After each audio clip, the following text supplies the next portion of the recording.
fuck the Eagles. That's all I was going to make this video. A 5-second clip. That's my review. Don't even really want to do player grades. I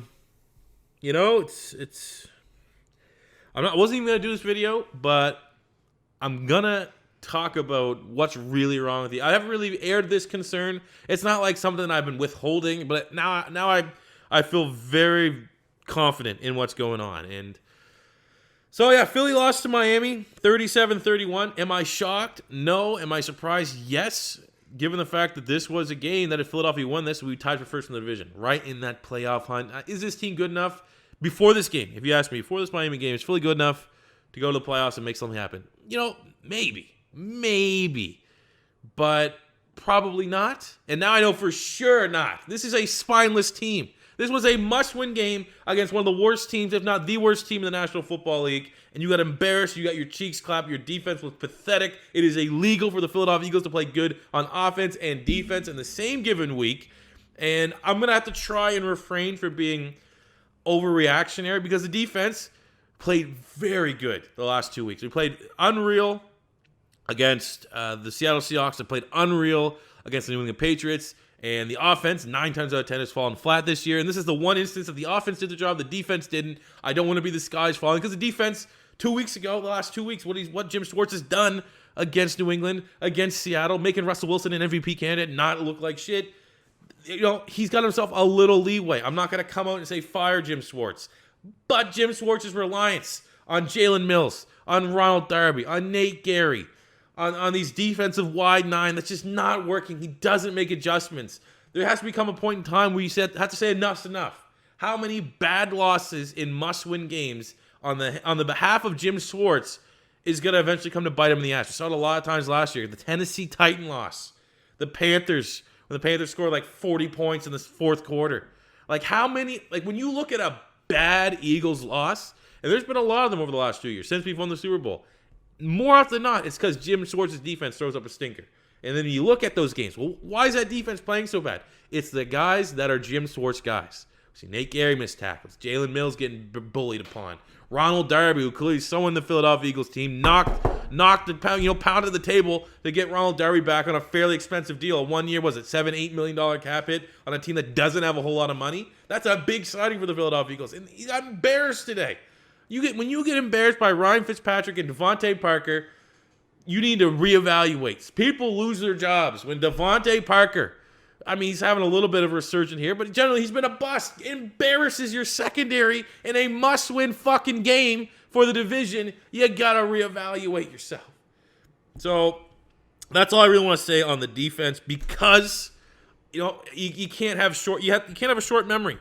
Especially with how bad the offense has been this year. Jim Schwartz's defense has been bailing out the offense, and the offense has been falling short. Maybe this is just the straw that broke the camel's back. Maybe the defense is like, we ain't got much fight left. We've used all of it up. All of our juice is gone. I don't really know. But looking at the grades today, Wentz 28 of 46, 300 yards, 3 touchdowns. He gets an A. He was very good. Every bit of the franchise quarterback we needed him to be. Miles Sanders had 83 yards, 5 yards per carry. He had over 100 total yards and a touchdown. Needs to get the ball more. Alshon Jeffrey, 9 catches, 140 yards, a touchdown. 6 for 66 for Dallas Goedert. Arcega-Whiteside caught a touchdown. That's pretty cool. Zach Ertz was horrific. Maybe the worst game I've ever seen him had. Dropped a touchdown, or I think he fell on the road. Had a 30-yard drop that would have set up first and goal. But then we had to punt it because he dropped it, and then Miami went down the field and scored a touchdown. When it comes to Mike Groh, this is the first, Jim Schwartz, yeah, I honestly think Jim Schwartz, we'll make our last one point on Jim Schwartz. I honestly think Jim Schwartz, at his best, he's, a top 10 coordinator, I'd put him between that 8 to 10 range. At worst, he's between 15 and 20. I've never been big on saying fire Jim Schwartz because I have no idea who can replace him. I honestly have no clue. But I personally probably would look elsewhere. Again, I would have looked elsewhere last offseason. But then when we go to the offense, we'll start with Mike Groh. So, I don't want to throw Mike Groh under the bus because we've thrown him under the bus pretty much every week. And a week that his offense puts up 30 points and everyone generally looks pretty well, you got to give him the benefit of the doubt. Hey, you didn't do a terrible job this week. But going back to Mike Groh, when any play that Carson Wentz isn't improvising, scrambling outside of the pocket, He looks uncomfortable. It doesn't look smooth. It looks unrehearsed. It just looks bad. And those are the plays that are designed for him. It's when Carson Wentz takes the game in his own hands, scrambles outside of the pocket, very similar to a lot of, Russell Wilson looks better when he does it.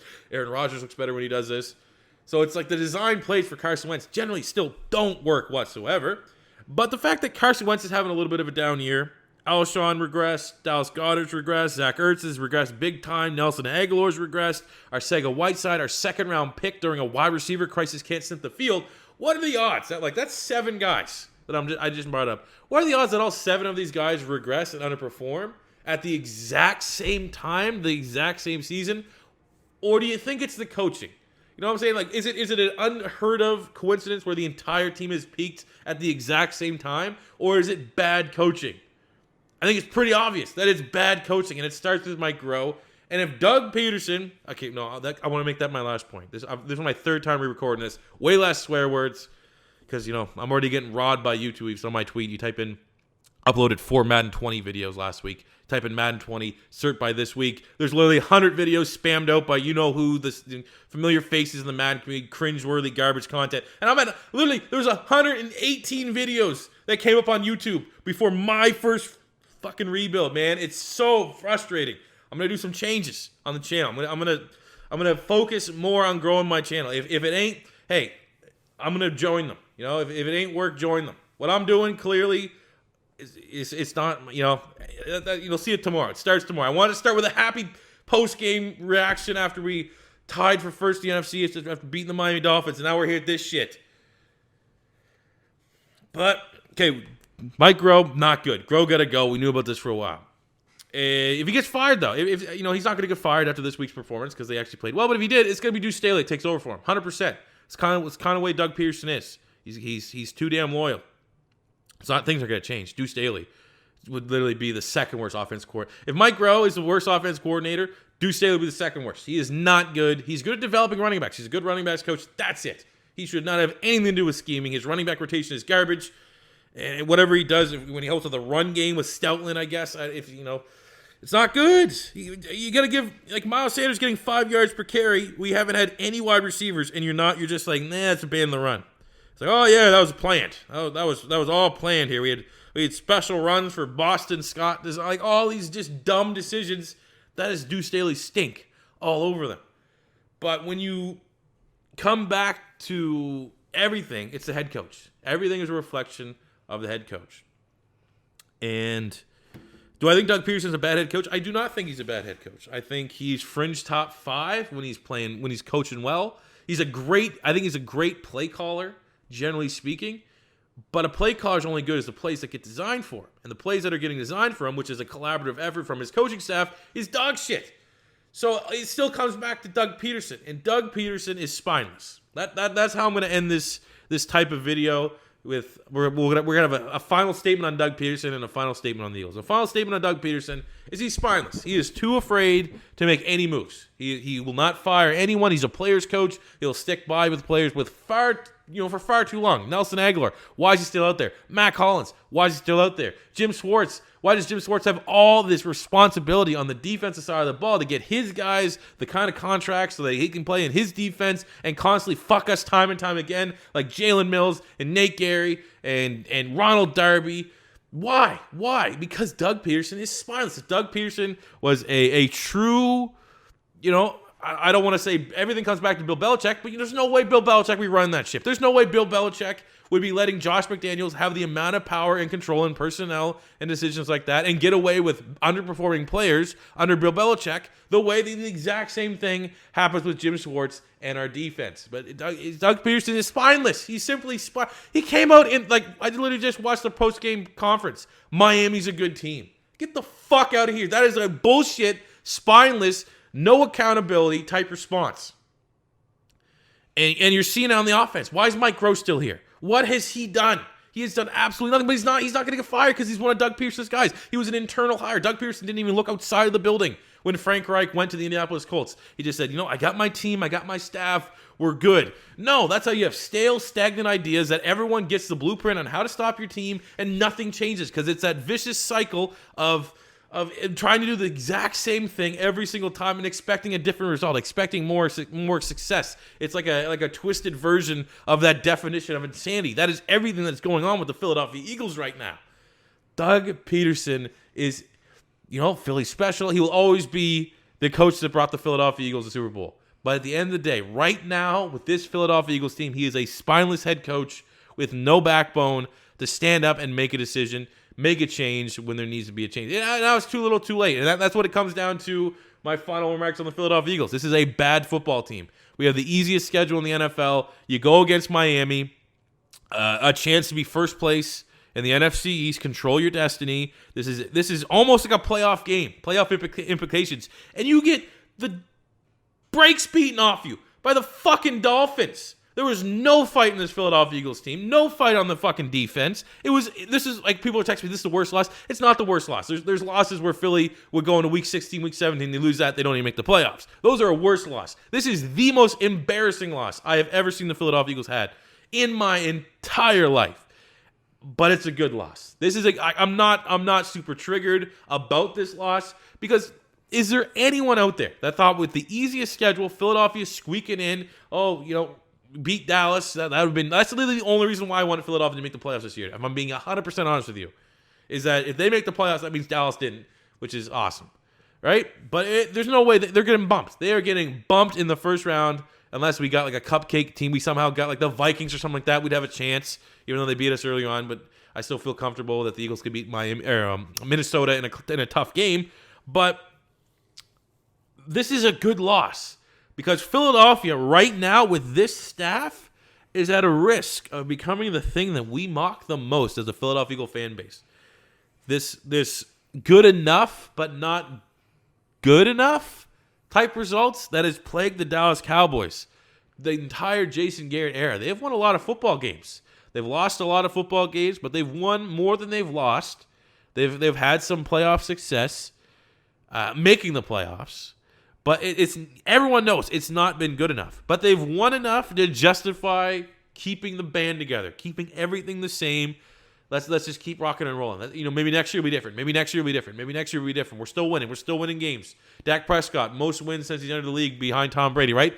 Everything's still working. Let's keep going. Let's keep going. Let's keep going. But this loss, Philadelphia, with this team that from the preseason was like a top 5 roster, missing out on the playoffs this year, there is no way in hell that this doesn't cause this team to shake up in the offseason. Veterans that have to go. Coaches get shuffled around, getting outside ideas, coming and revitalizing this entire coaching staff, this entire franchise. This loss, missing the playoffs, is the only way that's going to happen. Because Doug Pederson is too much of a player's coach, too much of a coach's coach, that if we do have success, if we do find a way with all the injuries, which the injuries aren't meaning shit right now, this is team performance, that he'd be like, you know what, we battled, we fought, and we made the playoffs. We made a run out of it. Let's run it back again next year. But if they make the playoffs, he's going to have to pay the price, and that is going to be growing a spine, getting rid of the shit that needs to go. Mike Groh, I would say Jim Schwartz, I would say anyone that's over 29 for the most part. I'm going to look at the roster. Give me 1 second. I wasn't even going to do this. Let me look at the roster. I'll tell you who should go. This is regardless of cap implications. These are players that absolutely should no longer be starters. I'm not going to nitpick with depth players. But that should be starters on the Eagles. Alshon Jeffrey, not worth his contract. Gone. Nelson Aguilar, gone. Jason Peters is hurt every game. He should be gone. I'm not going to say anything bad about Zach Ertz, even though he's playing terrible this year. But if there was any truth to him trading him away, I would honestly see what kind of market's available for Zach Ertz. Too old, too slow. He's plateaued. Brandon Graham, probably not going to be worth his contract. Even though he's playing well this year, probably not worth his contract. Because, we traded that 4th-round pick for Gennard Avery, who's sitting on the bench, has like 3 snaps for the last 2 fucking weeks. Nigel Bradham, gone. Nate Gary, gone. Jalen Mills, gone. Rodney McLeod, gone. Malcolm Jenkins, gone. Ronald Darby. I would literally get rid of every starter in the secondary. The only people I would honestly bring back in this secondary would be Avonte Maddox, Crayvon LeBlanc. Those would be the only 2 players, and they're both slot corners. You can't play them both at the same time. This team is just... maybe there's truth to what Orlando Scandrick. Remember that Orlando Scandrick won on that Skip Bayless show and was like, this is a team that still is smelling their own ass about being Super Bowl champions. And I honestly think that that's what you're seeing. You're seeing a lot of these veterans that are probably in their last contract. They already have their Super Bowl Just, that fight, that desire is not there anymore. And you have to immediately sift that shit out and rid of it. Cut it out like a cancer. Doug Pederson doesn't have the spine to do that. So I hope someone comes in, something happens, because right now this is a spineless team that, it is what it is. That's for me today, guys. Bye.